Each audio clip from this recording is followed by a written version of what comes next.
na tayo sa pag-asa. Itong easterlies o yung mainit na hangin galing sa karagatang Pasipiko ang patuloy na nakakaapekto sa may eastern section ng Southern Luzon, Visayas at Mindanao. Dahil dito, asahan yung maulap na kalangitan na may kalat-kalat na mga pagulan at thunderstorms. Habang sa lalabing bahagi ng ating bansa ay asahan naman yung mainit at malisangan na panahon lalo na sa umaga hanggang sa tanghali. Ngunit pagsapit ng hapon o gabi ay asahan naman yung mataas na tsansa ng mga localized thunderstorms. Magandang balita naman dahil ayon sa pag-asa ay wala tayong binabantayan na bagyo o low pressure area sa loob o malapit sa Philippine Area of Responsibility na maaaring makaapekto sa ating bansa.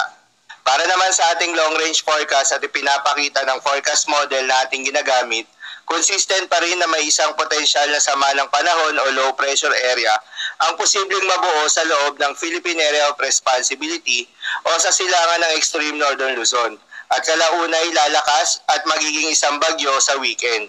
Sa ngayon ay posibleng kumilos ito papalapit sa Extreme Northern Luzon at Taiwan, ngunit posible pa rin itong magbago sa mga susunod na araw at patuloy itong babantayan.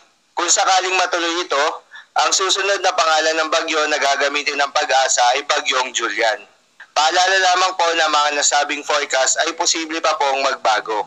Kaya naman patuloy lamang magantabay sa mga update na ating ilalabas at ng pag-asa.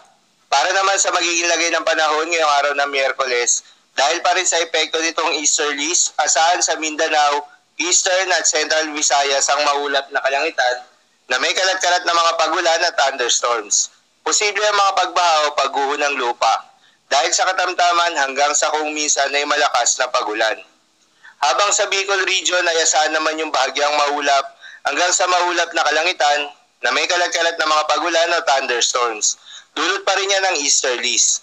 Posible rin ang mga pagbaha o pagguho ng lupa during severe thunderstorms. Habang sa Metro Manila naman at nalalabing bahagi pa ng ating bansa ay asahan rin yung bahagyang maulap hanggang sa maulap na kalangitan na may kalat-kalat na mga pagulan o thunderstorms. Dulot naman yan ng mga localized thunderstorms.